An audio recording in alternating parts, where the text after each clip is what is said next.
Gênesis capítulo 37. Jacó ficou morando na terra de Canaã, onde o seu pai tinha vivido. Esta é a história da família de Jacó. Quando José era um jovem de 17 anos, cuidava das ovelhas e das cabras junto com seus irmãos, os filhos de Bila e de Zilpa, que eram mulheres do seu pai. E José contava ao pai as coisas erradas que os seus irmãos faziam.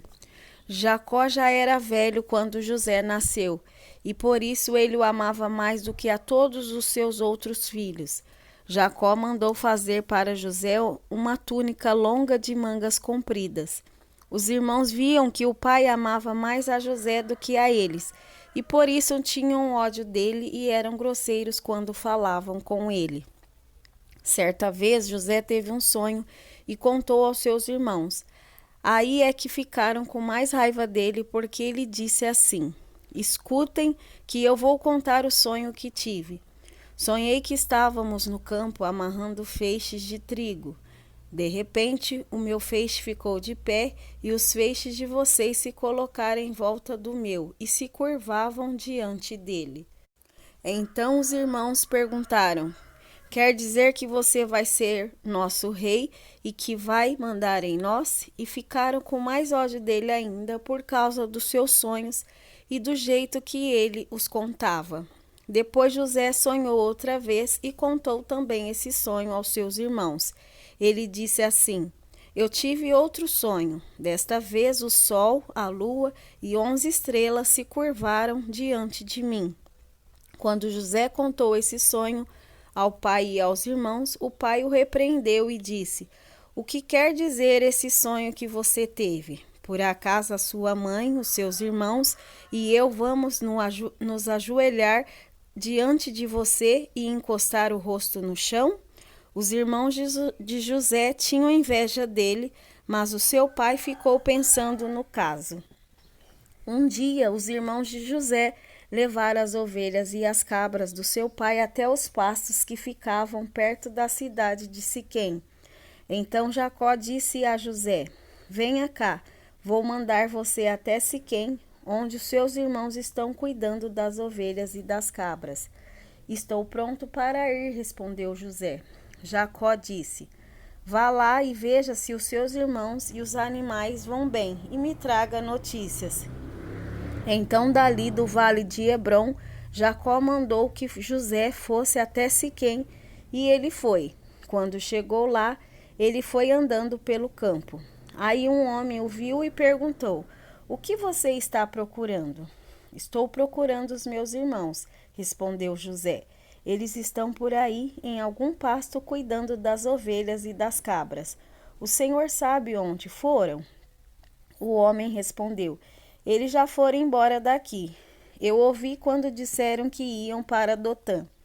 Aí José foi procurar os seus irmãos e os achou em Dotã.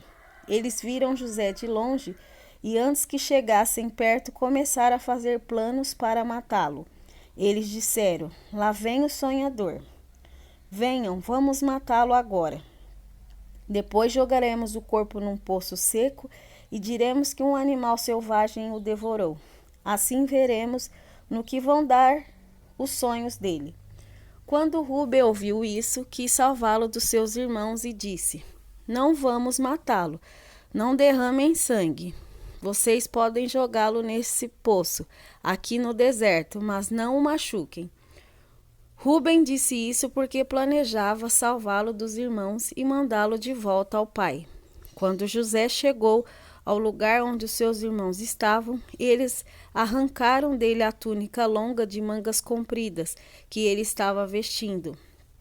Depois o pegaram e o jogaram no poço que estava vazio e seco, e sentaram-se para comer. De repente, viram que ia passando uma caravana de ismaelitas, que vinha de Gileade e ia para o Egito. Os seus camelos estavam carregados de perfumes e de especiarias. Aí Judá disse aos irmãos: O que vamos ganhar se matarmos o nosso irmão e depois escondermos a sua morte? Em vez de o matarmos, vamos vendê-lo a esses ismaelitas. Afinal de contas, ele é o nosso irmão. é do nosso sangue. Os irmãos concordaram. Quando alguns negociantes midianitas passaram por ali, os irmãos de José o tiraram do poço e o venderam aos ismaelitas por 20 barras de prata. E os ismaelitas levaram José para o Egito. Quando Rúben voltou ao poço e viu que José não estava lá dentro, rasgou as suas roupas em sinal de tristeza. Ele voltou para o lugar onde seus irmãos estavam e disse: "O rapaz não está mais lá. E agora, o que é que eu vou fazer?" Então os irmãos mataram um cabrito e com o sangue mancharam a túnica de José. Depois levaram a túnica ao pai e disseram: "Achamos isso aí. Será que é a túnica do seu filho?" Jacó a reconheceu e disse: "Sim, é a túnica do meu filho. Certamente algum animal selvagem o despedaçou e devorou." Então, em sinal de tristeza, Jacó rasgou as suas roupas e vestiu roupa de luto, e durante muito tempo ficou de luto pelo seu filho. Todos os seus filhos e filhas tentaram consolá-lo, mas ele não quis ser consolado e disse: "Vou ficar de luto por meu filho até que vá me encontrar com ele no mundo dos mortos." E continuou de luto por seu filho José. Enquanto isso, os midianitas venderam José a Potifar, oficial e capitão da guarda do rei do Egito.